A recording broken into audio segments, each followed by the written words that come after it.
诸位拦路挡道是何用意啊？老夫行义门董公成，敢问姑娘，这车里坐的可是百花山庄的三庄主萧林？不是，只怕诸位找错对象了。对不起，我们还要赶路，烦请诸位让个道。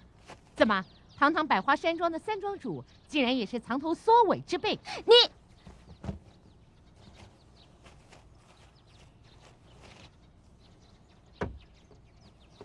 在下萧林，不知诸位找在下有何事？哦，不过是一个黄口小儿。阿弥陀佛，人不可貌相。萧施主年纪轻轻就有如此成就，可见一斑。助纣为虐，满手血腥之徒，怎能称之为成就？这位大姐，才刚见面，言语之中就咄咄逼人，不知萧林有何得罪之处？目无尊长，谁是你大姐？百花山庄杀我先夫，就是你得罪我之处。我跟你素不相识，更不知你先夫是谁。再说，我进百花山庄也不过短短几日，这期间从未与外人有过接触，这笔账要算到我的头上，是否显得有些牵强？在下柳月娥，先夫是泰山派掌门秦守义，半年前被百花山庄掳去，至今音讯全无。前日有人来相告，让我来此向萧三庄主领回一物，你竟然还敢抵赖，说自己并不知情。还有我，石凤仙，家父乃南派太极门掌门石问天，他也是遭到百花山庄人所擒。我也收到传书，让我在此向萧三庄主领回遗物。老夫刚才已报过姓名，据老夫所知，老夫的师兄行义门掌门文同也被囚禁在百花山庄。这是文师兄的一对儿女文俊和文秀，前日他们也收到传书，要在此地领回文师兄的遗体。狗贼，快我爹命来！修儿，不可放肆！少林枯木大师在此，一切自有大师做主。看来，这位大师必是深明事理之人。萧施主可是百花山庄的人？应该算是。是就是，不是就不是。10日前，我与大哥沈沐风、二哥周兆龙一结金兰。从那时候起，所有人都称呼我为三庄主。那么，请大师定夺，我算不算是百花山庄的人？既然你是百花山庄的三庄主，那你就是百花山庄的人。既然大师如此认定，那我就是百花山庄的人。贫僧再问你，对百花山庄的所作所为，你可清楚？不清楚。那方才这几位施主所提到的和百花山庄的血债，你可曾听闻？他们方才所言，在下是头一次听闻。贫僧绝对相信萧施主所言，只是百花山庄积欠的血债太多，纵然萧施主并未参与其事，而萧施主是百花山庄的三庄主，若想置身事外，只怕不是易事。萧林并非怕事之人，只是在真相未明之前，也不愿枉遭不白之名。萧施主武功盖世，我和这几位恐怕都不是你们的对手。你可知道，前面树林中还有一波接一波的各路英雄好汉在等着你们。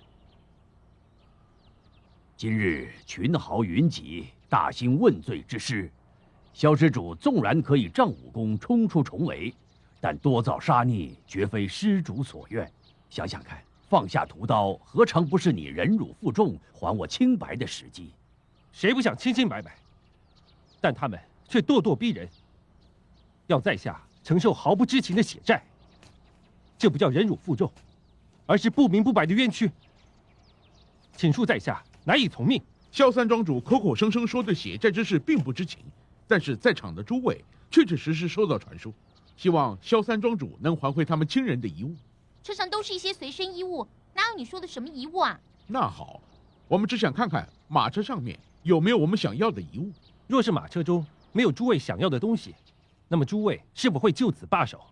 当着少林枯木大师的面，多么和行义门人愿向萧三庄主承诺，若马车中搜不到我们想要的任何东西，那多么和行义门人愿向萧三庄主赔罪，并且立刻离开，绝不拦阻。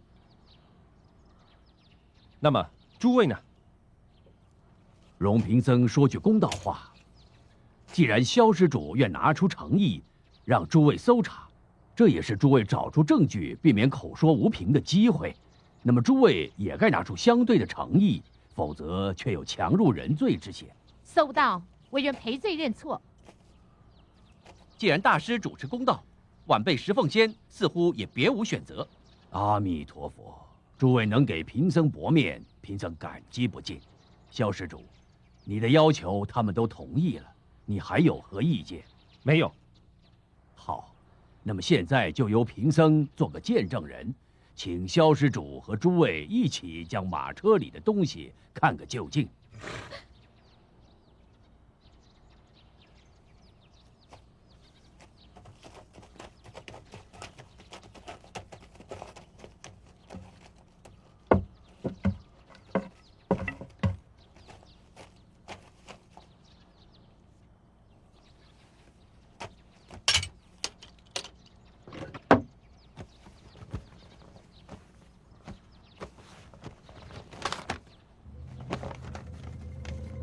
文芳无期，启月。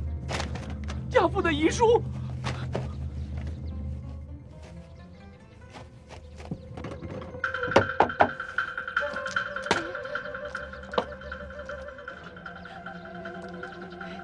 这是我先夫随身携带的法簪。爹！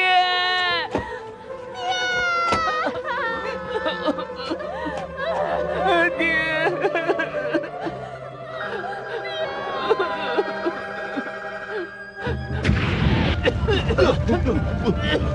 发生什么事了？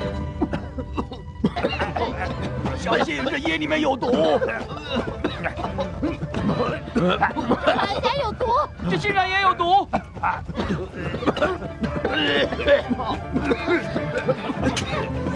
小林，你好狠毒啊！我也不知道为什么会这样。把我爹的命来！萧施主，看来贫僧是错看了你。纵然今天我赔上这条性命，也要为他们几位讨回一个公道。大师，三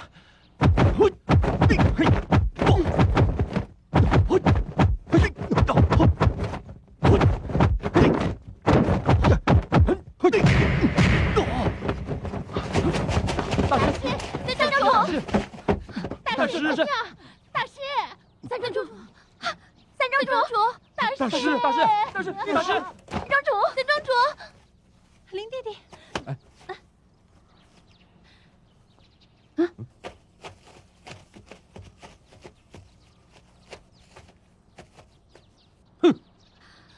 大庄主，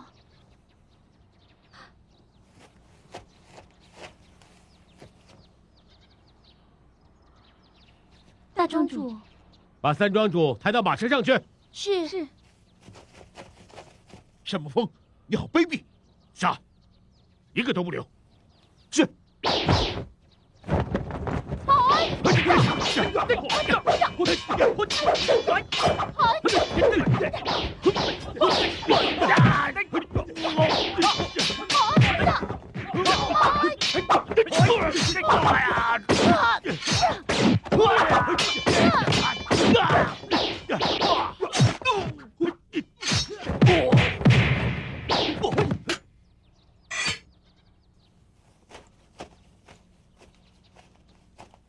师傅，都处理好了。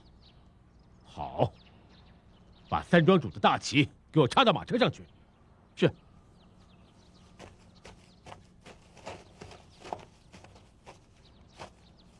哼，怎么样？没想到我会亲自来吧？不过你们要当心啊，丢了大旗，我会找人帮你们插上；如果是丢了性命的话，我可就无能为力了。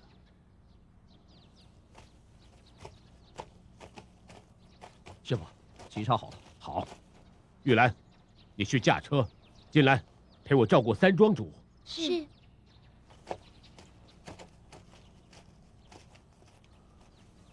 照原定计划进行。是。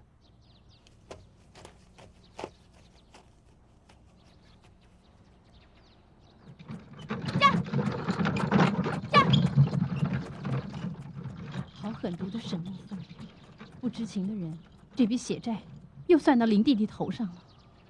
哼，也许他二人根本就是合谋。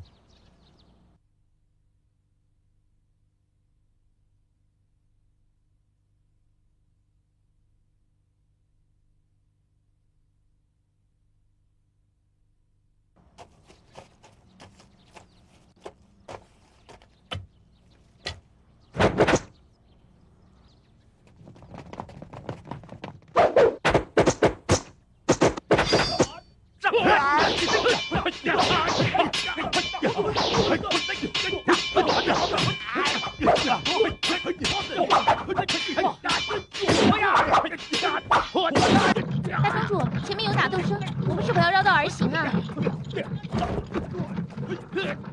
不用，你只管冲过去。不过要记住，马车的速度要不快不慢。奇怪，他们明明也听见了前面的打斗声，为何却不避开，还迎面而去？这又是沈沐风的诡计。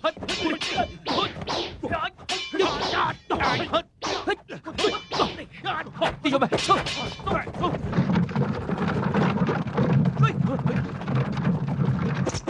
小心！哎，大海，大海！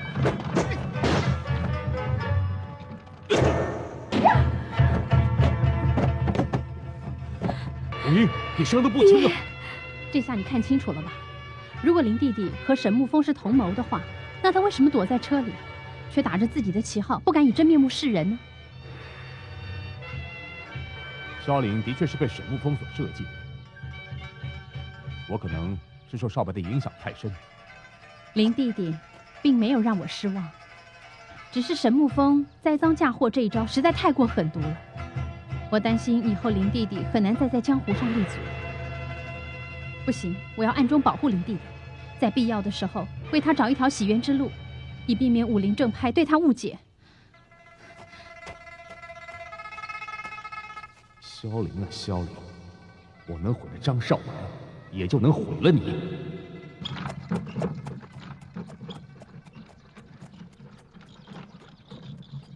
你很关心他，你放心，他死不了。他待你们好吗？三庄主待奴婢们和蔼可亲。你和玉兰都喜欢上了三庄主了。奴婢们残花败柳，怎敢有此妄想？哼，既然他指明带你和玉兰同行，那就证明他也对你们有情，当然就不会在乎你们的过去。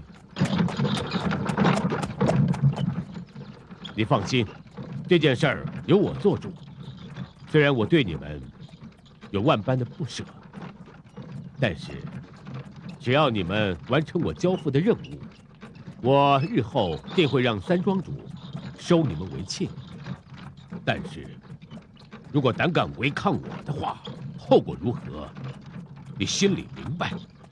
那大庄主要我们完成什么事？很简单，第一，关于我来过的事要守口如瓶，不得向三庄主透露。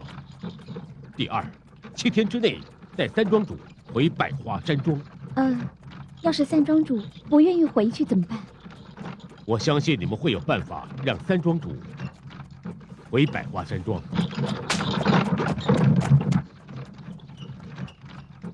为了安全起见，你先把这颗7日断魂丹吃了吧。你放心，7日之内回到百花山庄，我自会为你解毒。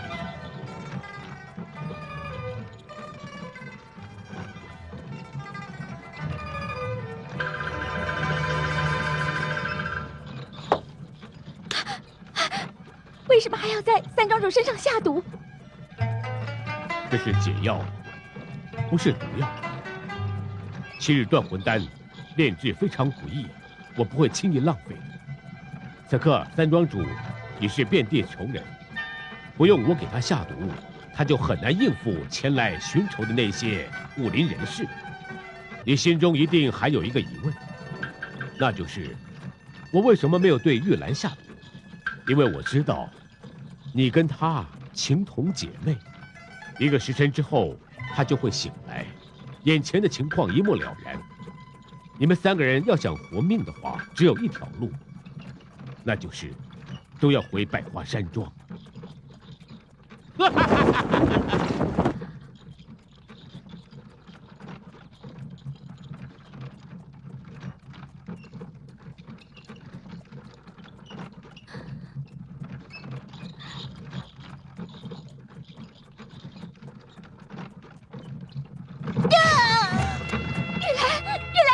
姐姐，怎么了？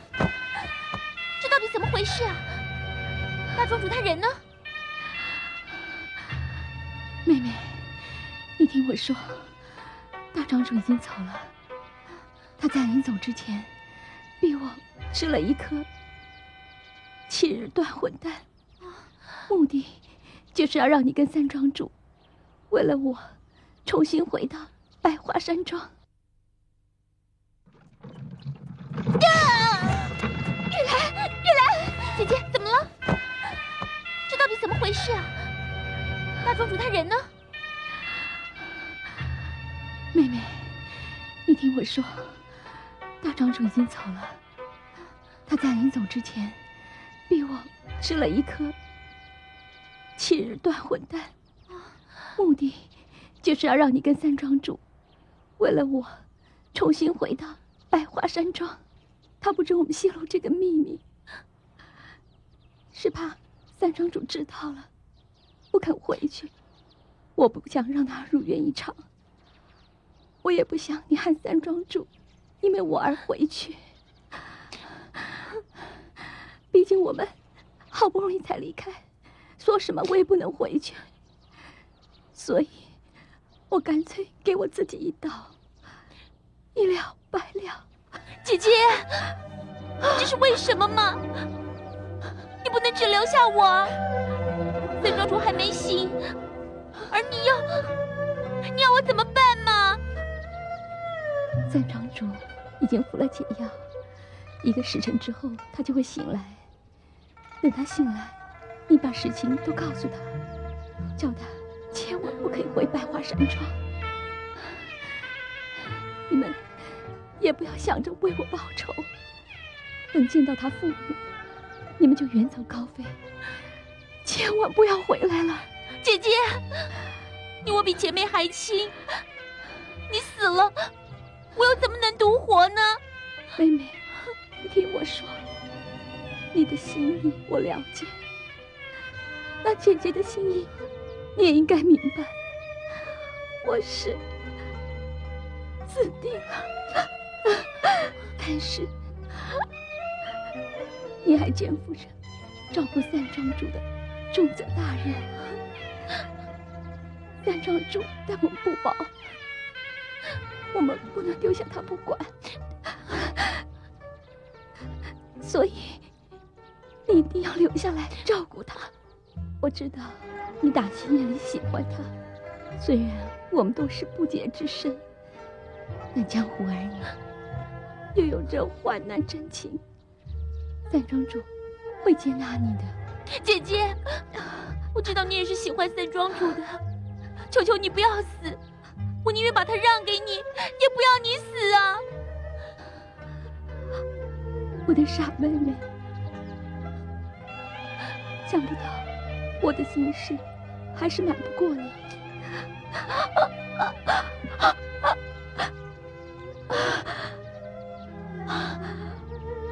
我只有一个心愿，你说呀。那就是把我埋在三庄主家的附近。啊，姐姐！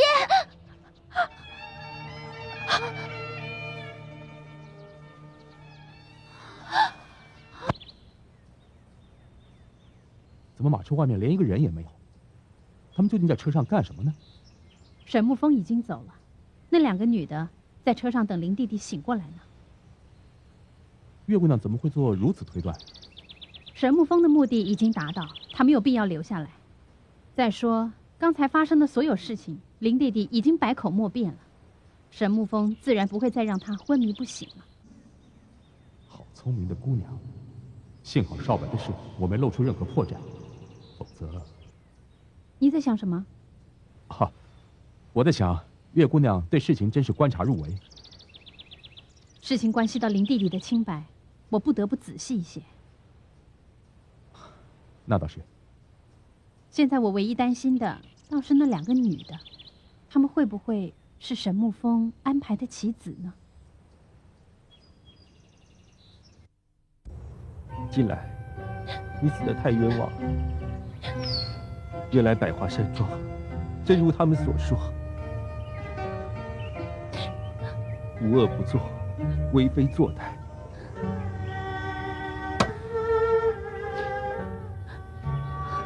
我真是太容易相信别人了。所谓的义结金兰，并不是一见如故的兄弟之情，只是为了利用我。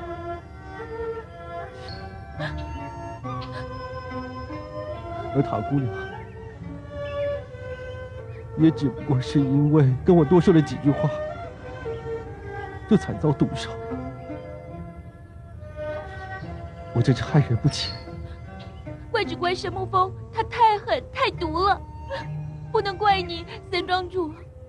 不要再叫我三庄主，我痛恨这个称呼，我痛恨他所带来的一切。那我们现在该怎么办？现在所有江湖人士都视你为仇敌，天下虽大，却没有我们的容身之处啊！等我回家，见了我父母，安葬好金兰，我们一切从长计议。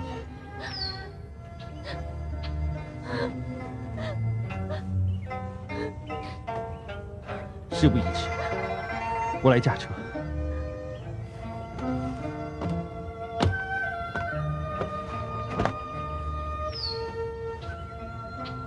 驾！奇怪，怎么变成萧凌亲自驾车了？那2个女的呢？事情发生了意想不到的变化。怎么这一次你不急着往这儿追了呢？因为我知道，他们暂时不会有什么危险。虽说百花山庄的景色也算宜人，但少了萧凌弟弟，一点意思也没有。看来夫人与三弟较为投缘，所以对其他人就无心搭理。不过夫人请放心，这无聊的日子不会太久了，萧凌弟弟马上就会回来了。最好如此。啊，对了，怎么这2天没看见大庄主？如果我没记错的话，自从萧凌弟弟走了以后，就没再见到他。哼，难道这就是你们百花山庄对待贵宾的礼数吗？不，夫人误会了，我大哥有要事要办，离开百花山庄了。小弟要是有招待不周的地方，还请夫人多多原谅。有什么重要的事啊？难道比招待我这个贵宾还重要？这……算了，不说拉倒，神神秘秘的，哼，我才不稀罕呢。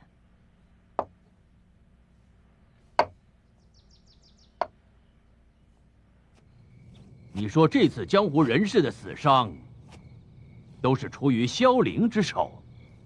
江湖传言确实如此。不对，这绝非出自萧凌之手。何以见得？萧凌这小娃儿初出江湖，和这些江湖之事应该是毫无瓜葛，所以这场争斗必是有人蓄意设计安排的。再说，他这一次返家探亲，只带了2名婢女随行，就凭他们3个人的武功，怎么可能让江湖上的高手受到这么大的死伤？所以我肯定，一定是有人代为出手。假如义父所言不错的话，又是谁在精心设计安排？谁代为出手呢？当然是同一个人喽。同一个人？义父知道是什么人吗？沈沐风嘛。沈沐风？这怎么会呢？哎，义父，他们是拜把兄弟，他为什么要这么做呢？因为他想牢牢地抓住萧凌，彻底为他所用。这沈墨风可真够心狠手辣的了。我看这次萧凌就是跳进黄河也洗不清了。螳螂捕蝉，黄雀在后，该是我们出马的时候了。义父的意思是，打乱沈沐风的如意算盘，我们来个捷足先登。您是说，先把萧凌弄到手？这还是师相，我们姑且不论萧凌的武功如何，单就是想要杀他的那些武林正派人士，还有百花山庄这2支人马，我们已经不好对付。你这时候想抓萧凌，我看不是一件容易的事。我当然知道这不是一件容易的事情，可是，只要我们掌握了天时和地利，成功的机会就很大。孩儿愚昧，您所说的天时和地利，究竟指的是什么？如果我推算的没错，沈沐风在这个时候是绝对不会出手去帮助萧凌的，因为他要逼萧凌走投无路，他就必须让江湖的高手去围攻萧凌。这个时候，就是我们最好的时机，也就是天时。至于地利嘛，程英就要靠太湖帮了。我明白了，把他们引到水上，利用水战。没错，一个武功再高的人，如果他不安水性，只要他一到水里，他的武功自然就减掉一半。这就是我所谓的地利，再加上我人在百花山庄的人和，我就不相信我这小小的黄雀计划会不成功。引萧凌上船，师傅想得好计策，这下我又有的玩了。哦，对了，你说他会不会认出我来？我想不会吧。时隔这么多年，何况小姐又有这么大的变化。那不一定，他对我一定是刻骨铭心，永远也忘不了的。小姐这么肯定吗？这是我和他之间的事情，你是不会明白的。假如他要认出小姐不肯上船，那义父的计划不就……哼，你放心，我自有办法让他认不出来的。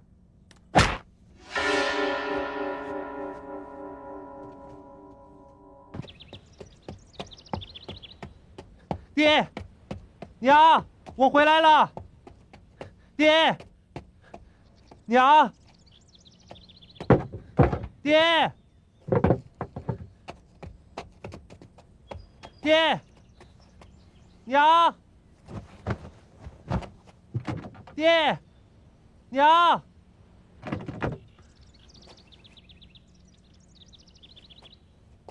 奇怪，我爹娘会去哪儿？也许老爷跟夫人他们有事出去了。也许吧。哎，主子，有封信是给您的。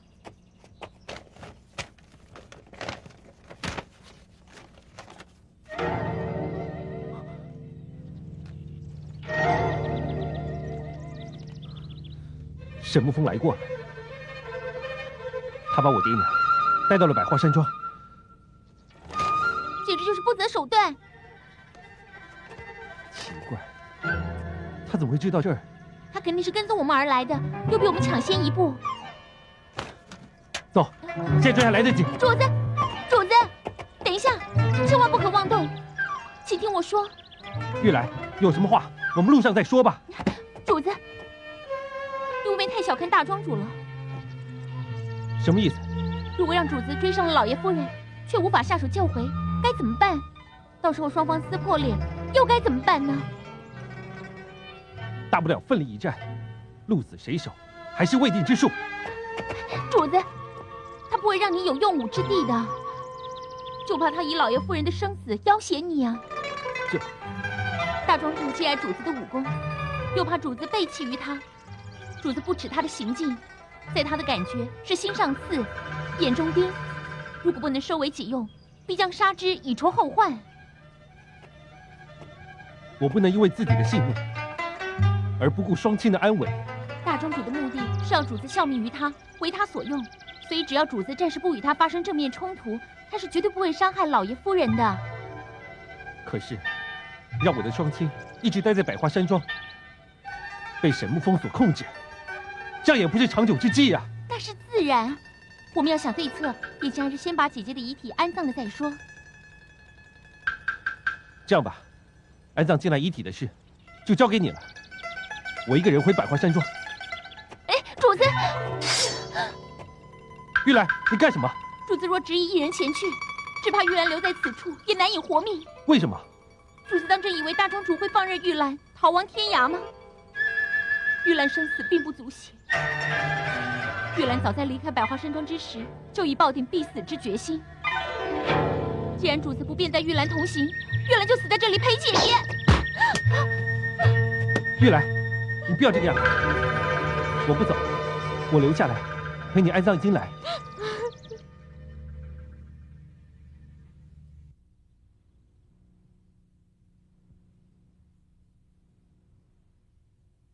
听赵龙说，夫人对沈某颇有微词，可有此事啊？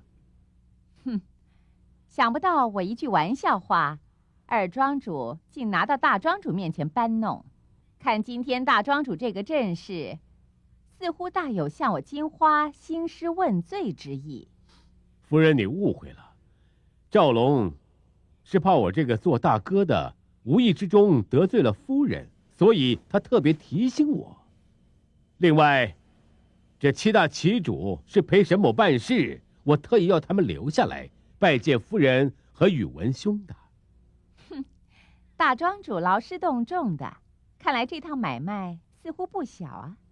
嗨，什么买卖？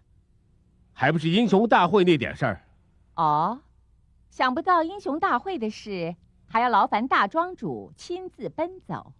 沈某天生劳碌，再说英雄大会是为了三弟萧凌而办，岂能马虎？那倒是。宇文兄坐在一边一言不发，是不是也和金花夫人一样，责怪沈某招待不周啊？大庄主，不敢不敢，这百花山庄风景宜人，吃喝又好，在下是满意至极呀。哼，他呀，无趣得很。问一句答一句，大庄主不必管他。倒是萧凌弟弟何时回来，大庄主可有消息？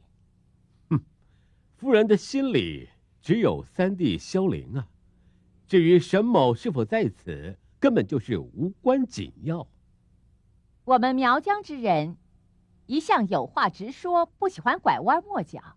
大庄主若是不喜欢听，我也没办法。夫人多虑了，沈某对夫人直来直往的个性也非常的欣赏。另外，我还要告诉你一个好消息。什么好消息？萧凌快回来了。真的？沈某怎敢欺瞒夫人呢？另外，还有一些和百花山庄同生一气的江湖朋友也会陆续来此，为即将召开的英雄大会壮点声势。到时候必然少不了夫人喜欢的热闹场面。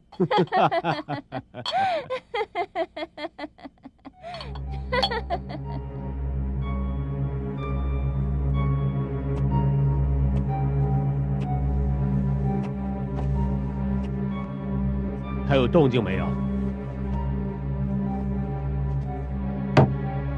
回我的话，我是在问宇文寒涛。大哥不是说不让我们监视他吗？不错，我是想让他在毫无戒备心之下露出马脚。这几天我和洪章出去办事，照理他也应该有所松懈才是。我问你，他有什么动静没有？他这几天可以说足不出户，连他房门都没有出去过。哦，对了，他出去过一次，还是从大门出去的，光明正大的出去。回来的时候满身酒气，跌跌撞撞，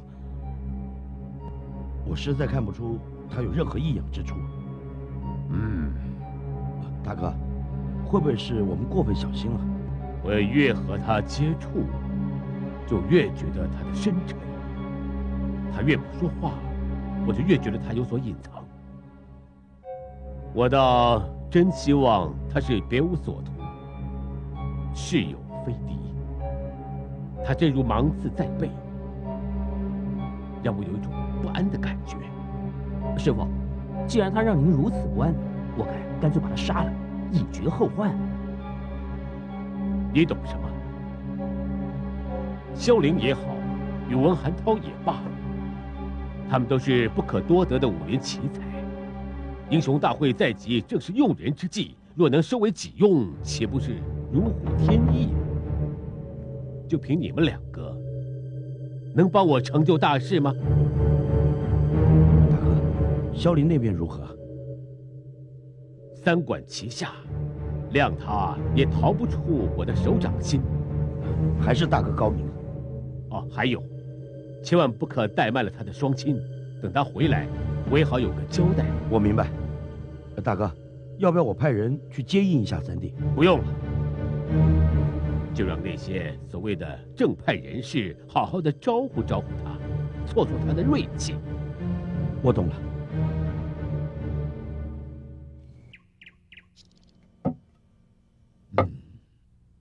真是想不到啊，区区一个萧凌却如此厉害，竟连连造成我们多位英雄的死伤。看楚大侠的伤势，按马兄的口述，这个萧凌的武功已经到了惊世骇俗的地步。最可怕的是，连少林的空魔大师都死在他的手下。好在丐帮的孙老前辈和武当的无为掌门及时赶来，否则就连楚大侠也难过此关。端木老英雄，不知令爱的伤势现在如何？已无大碍，多谢苏帮主的关心。此事我也该负大半责任。要不是我低估了萧凌贸然行动，就不会造成如此惨剧。苏帮主千万不可自责，你也是为了大局着想。毕竟萧凌的事小，而3月后百花山庄的英雄大会事大，九大门派和天下群雄是否能同心协力，还真的要靠苏帮主的号召才行。端木老英雄所言极是，九大门派为了进攻之事嫌隙已久，若无苏帮主这般声望，恐怕也难说动大家同心协力。二位言过其实了，我哪有那么大本事？所幸这次我把我师父请来，各大门派也都答应将于近日内派人前来共商大事。苏帮主果然不负众望，这样一来，英雄大会就有好戏可看了。话虽如此，但是在下对萧凌还是耿耿于怀。苏帮主的意思是，趁萧凌还没回到百花山庄之前，我想跟他算清这几笔血债，否则我怎么对得起那么多死伤的英雄呢？苏帮主的心意我能体会，只是眼下各大门派的人随时会到，倘若苏帮主不在此主持大局，恐怕事情会发生变化。我愿和端木老英雄为苏帮主走上这一遭，不知诸位意下如何？老夫正愁女儿红英之仇无处可报，此举正合老夫心意。苏帮主不必担心，有前车之鉴，我们定会小心行事。倘若是真的不敌，也不会和他硬拼到底。有你这句话，我倒是放心不少。不过为了安全起见，我想为各位再请些帮手来，以为如何？如此甚好，有劳苏帮主了。那我去拿行李，我马上上车。哎，玉兰，我们不坐马车。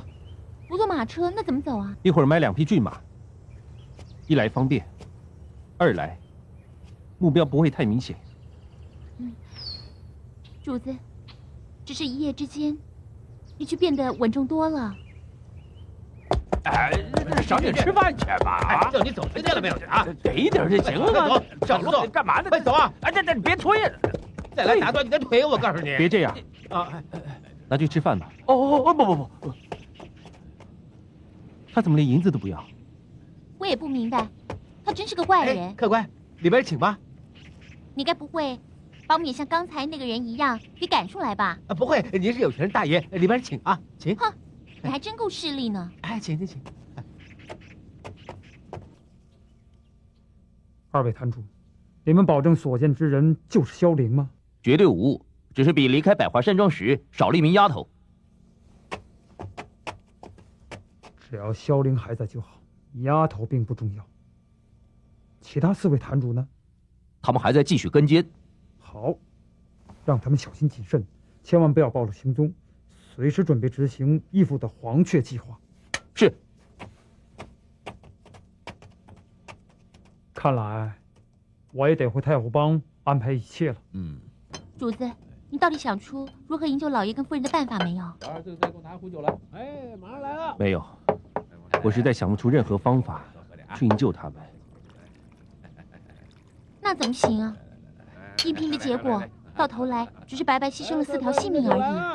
好，喝着吧，能慢用啊。我也不知道该怎么办。要是我那2个兄弟在这就好了，他们江湖经验丰富，而且又能替我拿主意。何况也多了2个人手。咱们主子还有2个兄弟吗？他们是谁？为什么不叫他们来啊？他们就是人称中州2股的伤疤杜九。在离开百花山庄之前，我曾经留书给他们，跟他们约定在半路上相见。可是至今却见不到他们的踪影，不知是没有收到信，还是出了事。原来主子早就有所防范。其实，唐三姑和中州2股都和我提过百花山庄的事情。马上来啊！但是当时，我一定要眼见为凭。事到如今，我真是后悔。都怪我跟姐姐未能尽早向主子说出实情。不，只怪我涉世未深，才会中了人家圈套。想到要重回百花山庄，我就替主子感到担心。没什么，大不了命一条，只是累了我的双亲，还有你。玉兰这条命是为主子而活，当初若非姐姐再三托付，玉兰早随姐姐而去，所以主子大可不必顾及玉兰的生死。我欠你们姐妹太多，真不知何以为报。主子已经给了我们姐妹最宝贵的东西，那就是做人的尊严。只此一点，就已经足够让我们姐妹心甘情愿地为主子赴汤蹈火。主子，眼前最要紧的是如何救出老爷夫人，其他的事情都可暂且放在一旁，不必去想。走，我们上路吧。岳姑娘，请留步。我还以为你走了，不会再跟来了呢。凡事有始有终，我蓝玉堂既然要为岳姑娘效劳，又怎么能半途而废呢？不跟你说了，我还得赶路。帮主，萧凌已经从客栈出发，朝百花山庄去了。诸位，你们的意见呢？既然萧凌是在回百花山庄的路上，拦截他要趁早，因为他离百花山庄越近，我们成功的机会就越小。我当然是认为越快越好。爹，你一定要替我亲手杀了他。红衣，你放心，这一次他一定是跑不了的。老夫有些寄养，我想会会那萧凌。了缘已是多年不曾下山，这一趟下山，倒也想活动活动筋骨。若是了缘师太和部长们肯拔刀相助，那是再好不过了。峨眉、崆峒、武当，大家团结一致，此事大有可为。峨眉向来独来独往，此次下山纯属苏帮主个人相邀，与其他门派并无任何关联。不管诸位本意如何，萧凌是所有武林正派的公敌。希望各位看在苏某的薄面上，能抛弃成见，同心协力对付萧凌。苏帮主所言甚是。如今大敌当前，势在燃眉，诸位还是一心应敌才是。有权在，诸位英雄已经等得不耐烦了，准备出发吧。是，诸位，请。爹，你一定要小心啊！放心吧，这一次我一定把萧凌的脑袋带回来。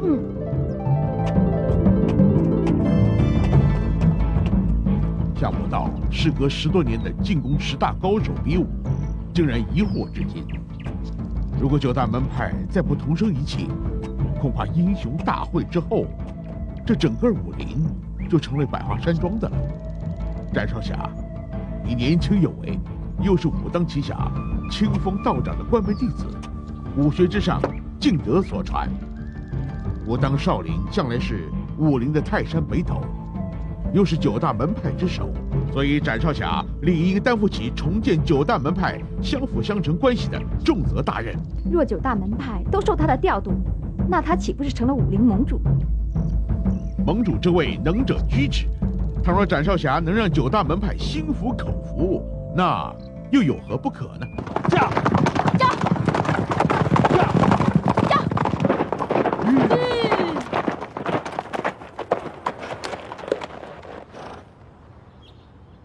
我有一种不好的预感。我也是。这里是去百花山庄的必经之路。你担心大庄主会在此设下埋伏？沈沐风有我双亲在手上，他不必对我设什么埋伏。不管前面危不危险，我们还是得去，一切小心就是。驾！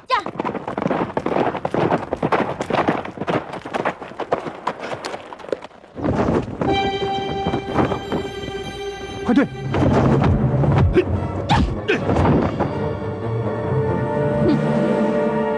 萧凌，能接下贫道，与了元师太空中一击，你果然有2下子。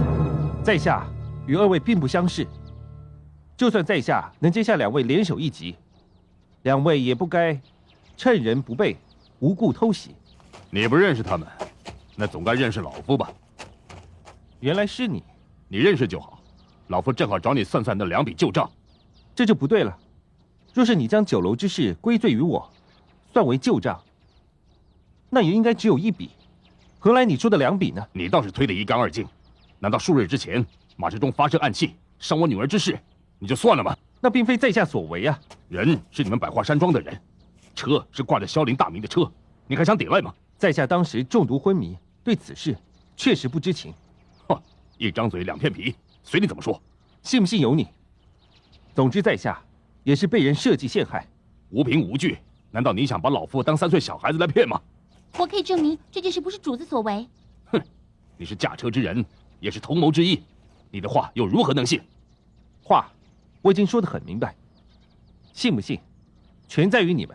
萧兄，并非我们不相信你，而是你拿不出证据来，叫我们如何能相信你呢？是，那你能否拿出证据来呢？拿不出证据，只有跟我们走。眼前我是真的拿不出证据，可是要我跟你们一起走，确实办不到。怎么？刚才贫道夸了你几句，你就飞上了天？你当真我们收拾不了你吗？想必这位道长也是江湖成名之人，但在下说句不客气的话，你还不是我的对手。你这目无尊长的小子，你给我听清楚！我的武当派云阳子，今天我就让你死得明明白白！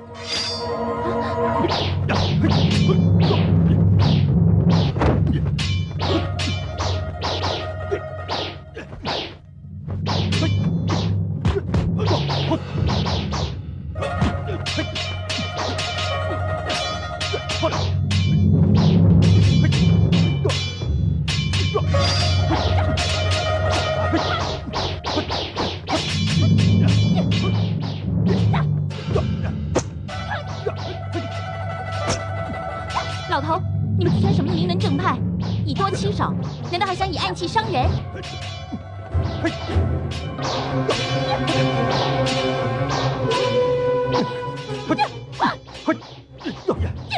林弟弟这身武功不在我之下，不知他师承何人。这小子武功不弱，要杀他并不是容易的事。元飞兄，如果单打独斗，你能否胜过萧凌？以他的武功招数，除非功力超出他许多，否则难以取胜。如果和我6人之力呢？100招之内，必能将他擒服。此行并非比武，而是伸张正义，所以我想不必顾江湖道义，以我们6人之力将他制服，以免节外生枝。我看也只能如此了。端木老前辈，李兄，不知你们意下如何？只要能替女儿报仇，我没意见。但凭父兄做主，那好吧。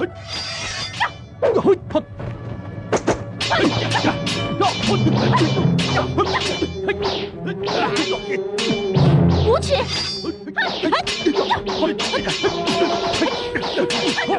卑鄙！要不要我去助他一臂之力？不用，先看看再说。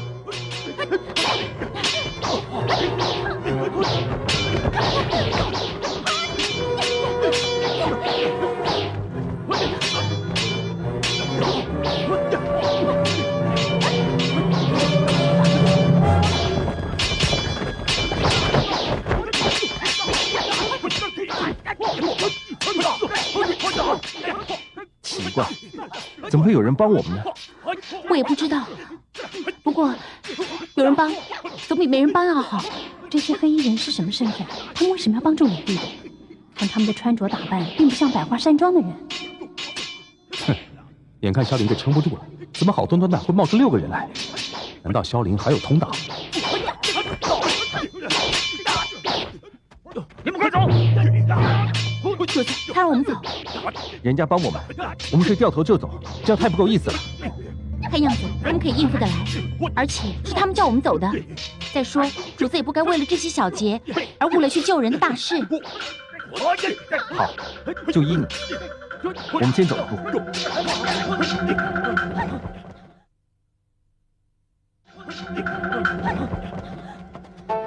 萧凌身边那个女孩功夫有限，他们跑不了多远，现在追还来得及。走！主子，我跑不动了。那我们先休息一下吧。愈来没用，拖累了主子。说这些话干嘛？刚才那场大战，我浪费不少力气。现在若是再有人来，我一定疲于应付。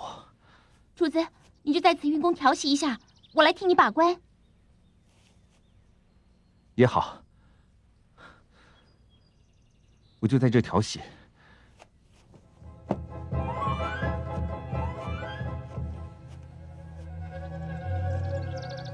他真的是累了，竟然就地运起功来了，这多危险啊！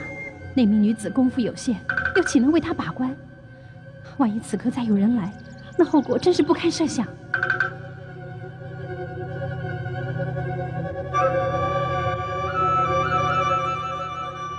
哼，最好现在有人将他一掌击毙，那就没人再能和我争了。糟了，真的有人来了！你们想干什么？卑鄙无耻，趁人之危，算什么英雄好汉？姑娘，我等趁人之危，是小人作风。难道萧凌他暗箭伤人，就不算小人作风吗？我家主人还有要事待办，不可能跟你们回去。别跟这个丫头啰嗦，她只是想拖延时间。一会儿萧凌要是醒过来，咱们还得多费手脚。老头，你总算是说出心里话了。刚才在山谷之中，你就想你暗器伤人，现在除非你先杀了我，否则你休想动我家主人一根汗毛。看来他对林弟弟倒是情深意重啊。我就先废你一条手臂，为我女儿泄恨。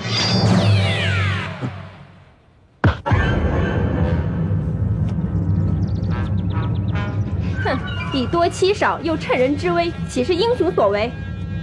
阁下是何人？竟敢管老夫的事？哼，在下四海君主，专管四海不平之事。阁下大名实在是没人听过。那没关系，不过从今以后，四海君主将会是个很响亮的名字。老夫可不管你的名字响不响亮，只要你别多管闲事。什么叫多管闲事？我家君主管的乃是不平之事。你又怎么知道平还是不平呢？以多欺少就是不平，乘人之危更是不平。对，你们6个打我1个就是不平，而趁着我家主子运功调息之际，想对他动手更是不平。难道你们还想狡赖吗？诸位都是江湖成名之人，想不到也会做出如此卑鄙的事情。萧兄弟，你误会了。刚才我们和这位姑娘说过，只是带你回去把事情解释清楚。所以我们没有趁你运功调息的时候来害你。倘若真的有人想加害于你，贫道也不会坐视不理的。就算道长所言不虚，但我萧凌也向诸位表白过，此刻有要事在身，无暇从命。难道诸位要强人所难吗？并不是我们要强人所难，此事关系到无数的血债，事关重大，恐怕不能够如萧兄弟所愿了。既然各位各执己见，我看今日只有一战，我才能顺利离开此地。别跟他啰嗦，动手吧！慢着，你又想干什么？我告诉你，你要想帮他们，我们也无所谓。没错，我是要管这个事。在我四海君主面前，怎么允许有这种不平之事发生？恐怕你没这个能耐。那就试试看吧。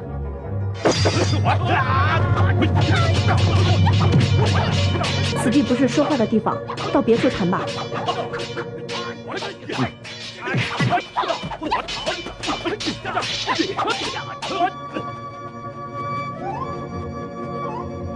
多谢君主拔刀相助，还是萧凌必当登门拜谢。啊，萧兄真的不肯登传小婿，让在下略尽地主之谊吗？萧某确实有要事在身，不可再做逗留，还望君主原谅。既然如此，那在下不再勉强了。多谢君主。哦，对了，我有样东西要留给萧兄，以作纪念。什么东西？不好，林弟弟中计了！岳姑娘，三军甚远，怕来不及了。哎呀！把他们扶上船。岳姑娘，快！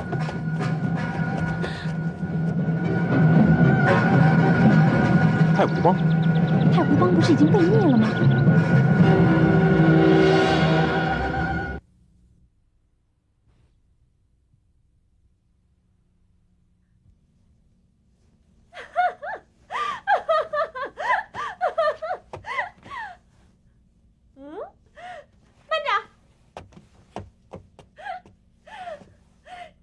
的事儿怎么能假手他人呢？嘿！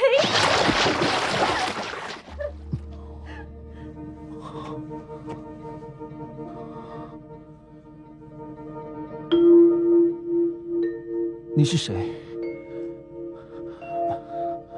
为什么要把我们迷昏，又绑在这边？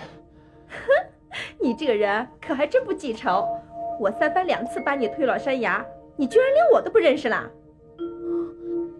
你是太湖帮主柳金玲。你是柳金玲？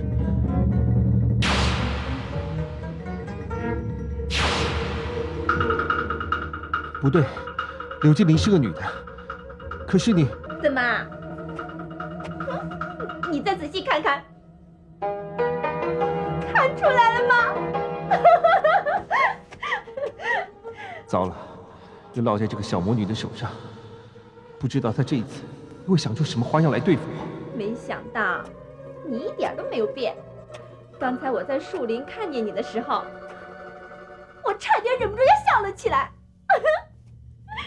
真想不到，你不但模样没变，连脑子也没变，还是那么笨。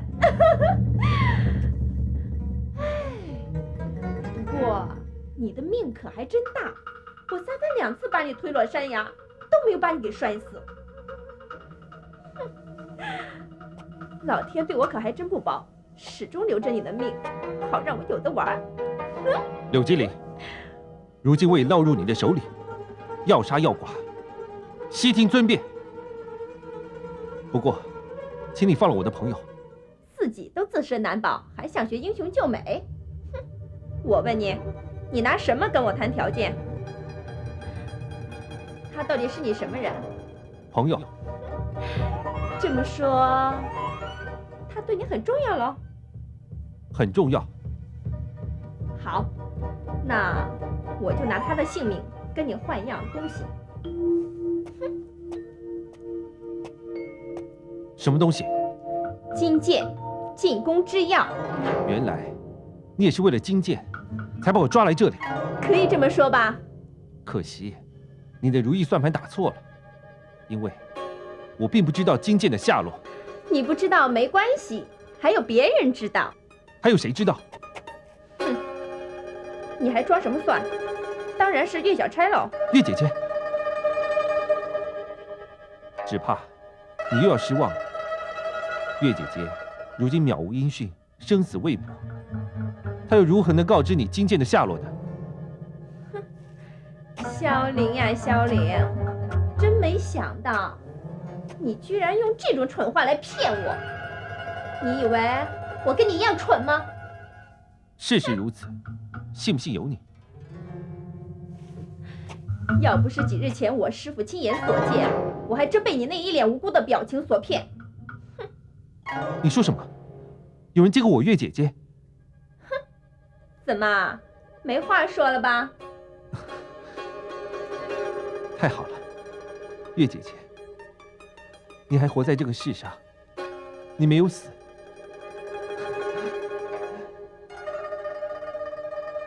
既然你还活在这个世上，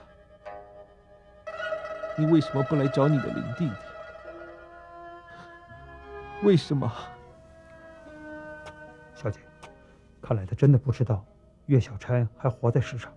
哼，这不重要，只要让岳小钗知道萧凌在我们的手上，让他拿金剑来赎人就行了。倒也是。太湖帮救走了萧凌，又扬起了大旗。他要让所有的人都知道，太湖帮想重出江湖一事。不错，这件事确实让人匪夷所思。而且那6个和我们交过手的人，个个武功高强，根本不像是太湖帮的人。我看他们像是百花山庄的人。照理说应该不是，因为萧凌是百花山庄的3庄主。既然我们围攻他，那么百花山庄完全有理由和我们理论，又何必故弄玄虚呢？马兄所言甚是。太湖帮一直以来都是正派人士，和我们并无瓜葛，他却硬要和我们为敌。为什么要从我们手中救走萧凌呢？这其中定有文章，我们只有静观其变了。又让萧凌那小子逃过一劫。红英姑娘，请放心，萧凌他逃得了一时，逃不了一世。对，最迟在英雄大会上，他也该对我们有个交代。大哥，大哥，不好了，出事了！3弟被人带走了。什么？刚才探子来报说3弟被太湖帮的人给带走了。太湖帮？太湖帮不是让我给灭了？怎么会？等等，让我想一想。这么说，前些日子在江上，你和金花夫人遇险，也是太湖帮所为？对呀，金大哥这么一提醒，我觉得这事八成是太湖帮干的。哎呀，我这一时疏忽，给人造成一个大好的机会。可是，这种机会不是人人都能掌握得住的。可见，太湖帮里有能人。大哥，那我们现在要不要去救3弟啊？当然要救。他若是死在那些所谓正派人士的手里还不打紧，可是他现在在别人手里，这怎么可以？如果他真的知道金剑的下落，后果不堪设想。那我现在就去准备船只，调集人马攻打太湖帮。且慢发兵，你先请金花夫人跟宇文寒涛来见我。是。宇文寒涛，这一切如果是你搞的鬼，我看你怎么说。大庄主这么急着找我们前来，不知有何要事？如果不是急事，也不敢匆忙找2位前来。大庄主，究竟发生什么事情让你愁眉深锁呢？3弟被人掳走了。什么？萧凌弟弟被人掳走了？是什么人敢如此胆大妄为？据属下来报，是太湖帮所为。既然知道是何人所为，还不赶快去救人？愣在这儿干嘛？夫人，你干什么拦着我？难道你不想去救你3弟？3弟被掳，我比谁都着急。只是太湖帮藏匿在水上，而沈某一向惧水，所以急着请2位来帮忙。水上？不错，因此请夫人和宇文兄代替我，和赵龙一起去太湖帮救人，不知二位意下如何呢？本来萧凌弟弟有难，我是义不容辞该去救人的，但前次水上遇险一事，弄得我至今余悸犹存。我实在是……既然夫人有所顾忌，沈某也能体会到个中的滋味，我就不强求了。那宇文兄呢？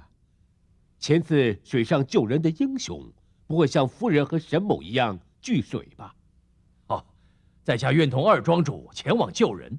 宇文兄果然爽快，有宇文兄相助，沈某就放心了。大庄主，你太过抬举在下了。不，此事我真是力不从心，一切就拜托宇文兄了。好，那在下就竭尽所能救回三庄主。这件事情我金花也插不上手，只好拜托你了。二庄主，事不宜迟。麻烦你准备一切，我们尽早攻打太湖帮。是。小姐，一切准备就绪，就等着他们自投罗网了。哼，好。如果师傅的神机妙算准确无误的话，明日一战定会使百花山庄受到空前的挫折，而太湖帮则会在江湖上扬名立万。希望小姐能再获得金剑，这样就可以学得进宫内的武林绝学，太湖帮就可以称霸武林，号令天下了。如果沈墨风就是司马凤的话，我一定要将他碎尸万段，剁成肉酱，以为我父母在天之灵。老爷夫人在天有灵，也会保佑小姐得偿所愿的。没想到，一个小小的萧凌，居然对我有如此大的用处。幸亏当时没有把他给整死，不然我现在就利用不到他了。这都是小姐福缘深厚，万事老天也会帮着的。哼，程英，你什么时候学的？越来越会讨我欢心了。啊？没有，属下只是实话实说，没有丝毫的讨好之意。看你说的，我又没有说你这样不好。没有。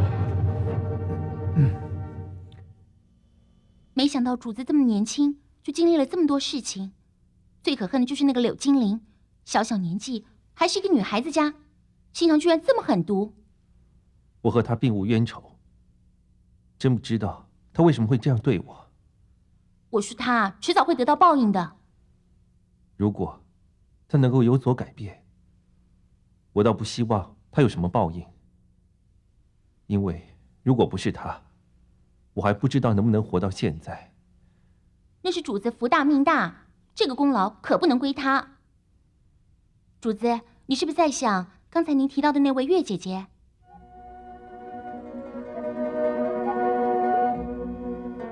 她是不是以前对你很好？在这个世上，除了我爹娘之外，就属月姐姐对我最好。难道我跟金兰姐姐对你不好吗？你们对我当然也很好，只是那种感觉不一样。有什么不一样？我也说不上来。既然她对你这么好，那么她明知道你还活在这个世上，却为什么不来看你呢？我也想知道为什么。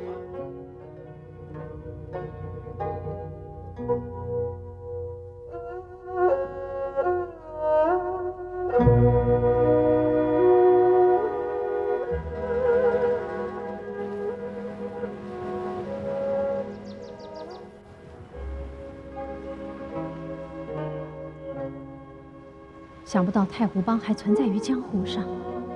可笑的是，我们岳家庄都已经成了一堆瓦砾，但他们为什么要掳走林弟弟呢？难道他们也和林弟弟有仇？不对，若真是有仇，大可直接取林弟弟的性命，又何必多此一举将他带回去？而且又故意扬起太湖帮大旗，像是怕人不知道似的。太湖帮一向行事正派，否则当初娘也不会舍命相救。但这件事看来似乎不是那么简单。不管他们有什么企图，林弟弟身陷险境却是事实。我虽然暂时不想见他，但也不能见死不救啊。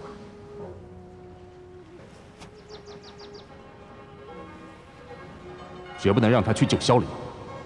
他们两人若是见了面，后果不知将是如何。我不能冒这个险，一定要设法阻止他才行。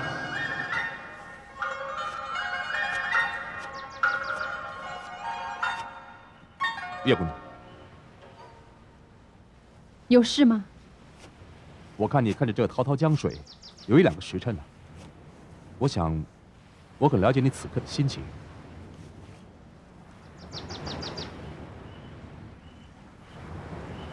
你在担心萧凌的安危。虽然你不想这么快就跟他见面，但你还是必须要去救他。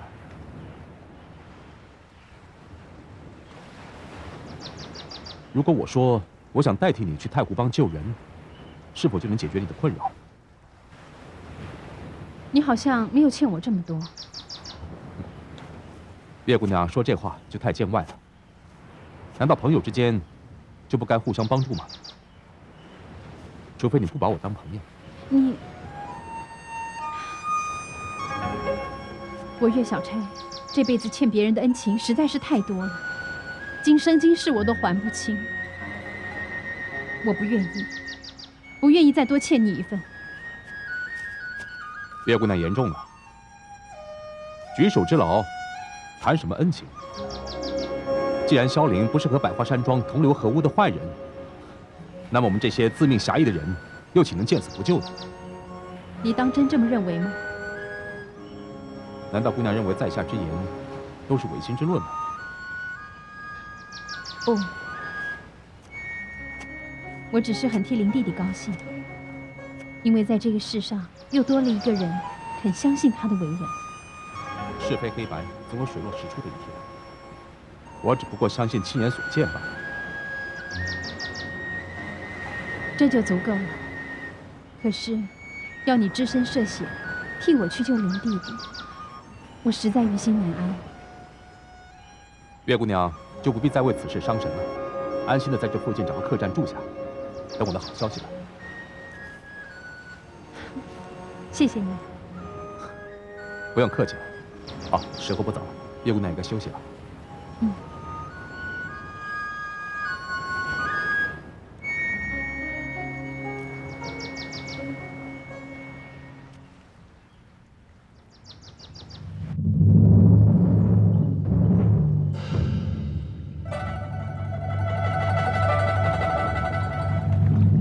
看起来这百花山庄早就有计划的在训练水师了。这都是百花山庄大庄主我大哥，他有先见之明，早就命我训练一批约数十名精于使船之人。看起来毫不含糊，有模有样的。宇文兄，实不相瞒，若论水性，恐怕他们还是不如太湖帮。幸亏你不懂如何训练水师，否则我一手培植太湖帮的心血，岂不要白费了？不过你放心，我早有妙计。哦，不知二庄主有何妙计？我逼他们到陆地上，太湖帮的人一上岸，像离了水的鱼，必死无疑啊。哦，但不知二庄主是用什么样的方式逼太湖帮的人上岸呢？很简单，这水能载舟，也能覆舟。我先派人潜水，弄翻他们的船，然后放火烧他个措手不及。到那个时候，再杀他个片甲不留。二庄主，好一个火烧战船的妙计呀！宇文兄，觉得此计可行？当然，此计就好比三国周郎赤壁之战呐。哪里，宇文兄过奖了。哦不，在下是据实以告，此战若是一战成功，绝对是二庄主运筹帷幄的功劳。等回来之后，定向大庄主据实禀报。宇文兄，你我二人齐心协力，日后咱们有难同当，有福同享。哎呀，多谢二庄主的抬爱，在下是愧不敢当啊。哪里，哼，酒囊饭袋，连今天吹的是东南风都不知道。火烧战船，这怕烧的都是你百花山庄的船。哎，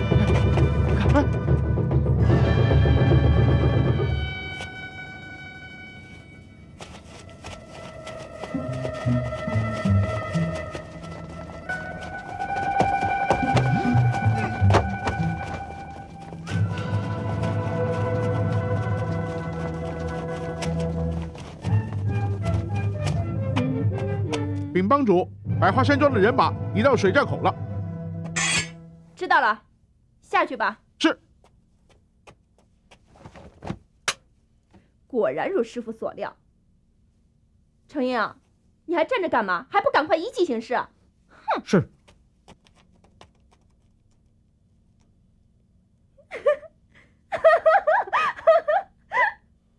主子，你听到没有？他们探子来报说百花山庄。我听见了。会是谁来攻打太湖帮呢？谁知道呢？会不会是大庄主派人来救我们了？一个是狼群，一个是虎口。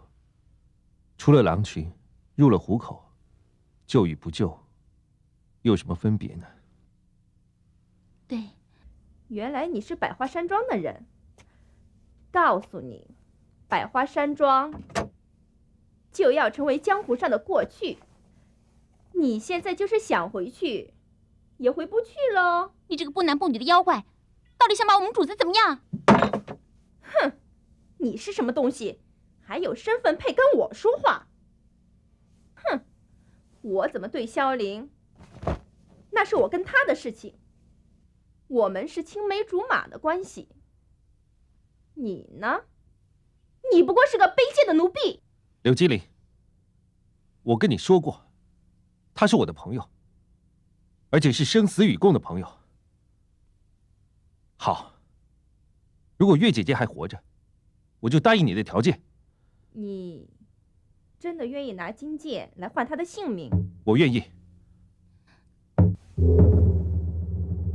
萧凌，你是不是在故意气我？我知道，你还是在恨我，恨我把你推落山崖。可是，如果你要是对我像对他一样好，我也可以不要金剑呀。我是说真的，你看着我。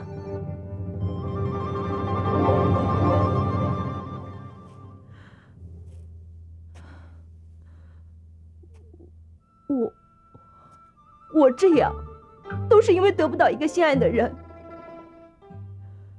如果我们两个能够在一起，又有了金剑，等我报了家仇，我们就像神仙伴侣一样，去浪迹天涯，你说好吗？主子，不要受她的骗，她是个魔女。住手！住手！我才刚刚开始，你听，外面杀声震天，我们总不能闲着呢。我答应你。你说什么？我没听见。我什么都答应你。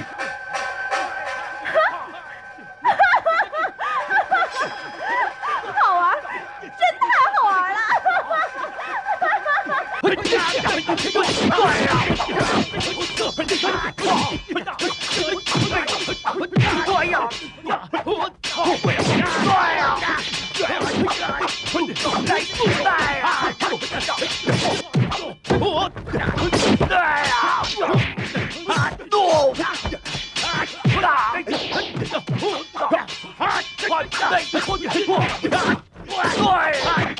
弓箭手，准备！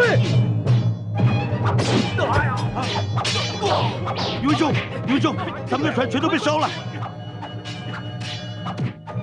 糟了，这里是东南风，怎会有此一劫？东南风，这可怎么办呢？准备放箭！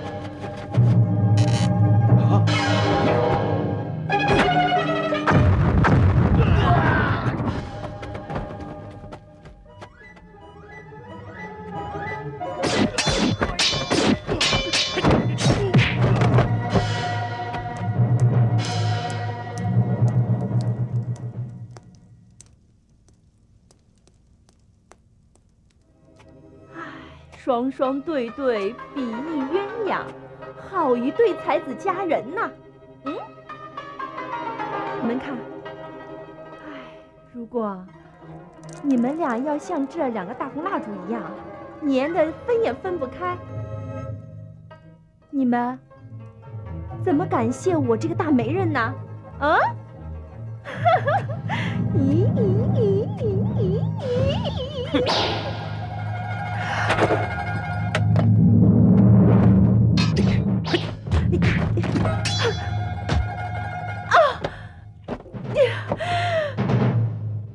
你这个混蛋，你是什么人？居然闯到我的房间！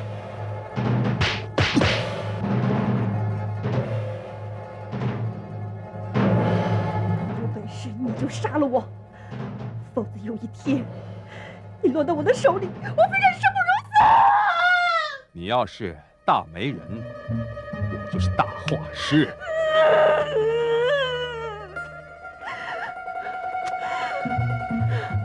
活该你也受点教训。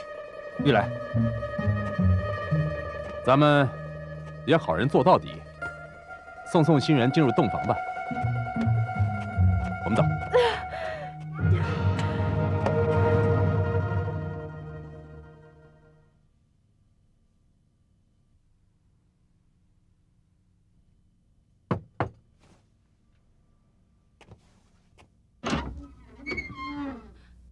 是你？小钗，别来无恙吧？我很好，你怎么会找到我的？我听说萧凌在这一带被太湖帮的人带走，我猜想你肯定也会在这附近。再说，我们白云山庄要找一个人并不困难。你找我有什么事情？你难道还不肯原谅我吗？这个时候我没有心思和你谈论这些。看你神情这么焦急，是不是出了什么事啊？林弟弟不是被太湖帮带走的，而是被掳走的。这个时候我怎么会有心思和你谈论其他的事情呢？你需不需要我帮忙？我说过，林弟弟的事情不需要你帮忙。你还是走吧。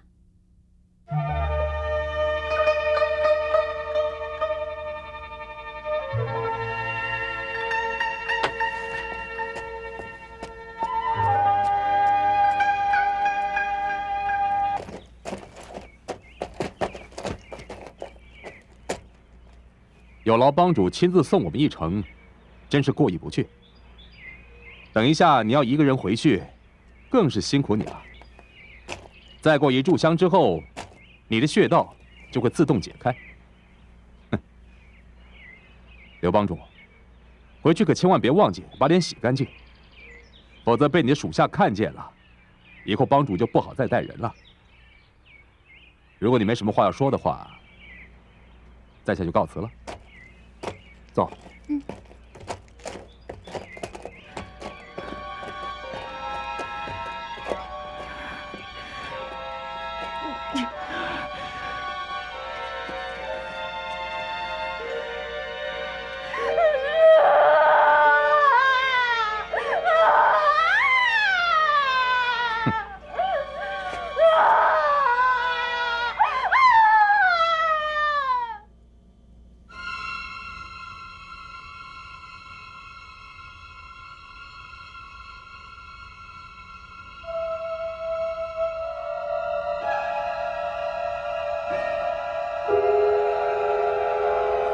2位奇土，100多名百花武士，就这么样葬身水底。更可笑的是，连3弟的面都没见着，百花山庄的脸丢尽了。大哥，小弟办事不力，愿受惩罚。在下未能一言救出3庄主。有负大庄主所托，实在惭愧。看来在下也没有颜面再待在百花山庄，在下就此告辞。宇文兄，2庄主，这次的行动都是被我所累，不过幸好尔后你我不用并肩作战了，你就不需要为我所累。告辞。且慢，宇文兄，这件事我必须跟我大哥说清楚。大哥，这一次要不是宇文兄机智勇敢、足智多谋，恐怕我们都要葬身水底。大哥，请你千万不要让他走啊！谁说我要让他走了？宇文兄，像你这样的人才，我求之不得，我又怎会轻易的让你走呢？我呢，还想靠你的水战经验，为我的百花山庄训练一支像样的水师，对付那可恶的太湖帮。不知宇文兄可愿屈就啊？这个，唉，看来百花山庄这小庙是容不下你这尊大菩萨了。大庄主，你千万不要误会，实在是因为在下怕再次辜负大庄主所托，所以迟迟不敢答应。宇文兄太过谦了，赵龙对你如此推崇，你再不答应，岂不是不给他面子？宇文兄，难道你不愿意和我一块并肩作战了吗？承蒙两位庄主如此抬爱，我宇文寒涛愿为百花山庄鞠躬尽瘁。好，有宇文兄相助，太湖帮何足惧哉？宇文兄，你的意思是我们又可以并肩作战了？哼。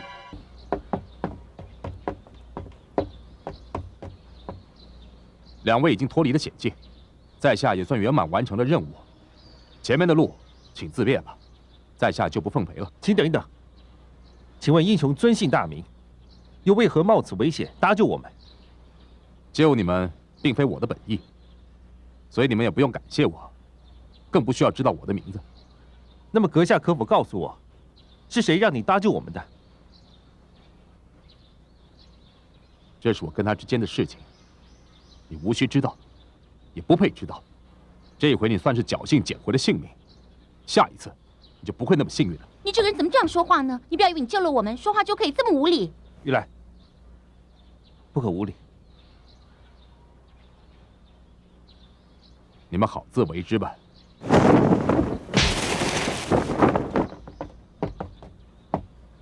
主子，这种人傲慢无礼，别理他。要不是我急着去救我的父母，这件事我倒想弄个明白。刚才我见到许多百花山庄的人，我想他们的目的也是应该为了救我们，但是他们并没有成功，所以我想，他们也不知道我们已经被别人救了出来。因此，我认为去救老爷跟夫人的事情，我们可以化明为暗。你说的很有道理，我们可以这么做。可是，我想先去找我那两位兄弟。他们可靠吗？我信得过他们。既然主子信得过，那咱们快去吧。记得点赞关注哦。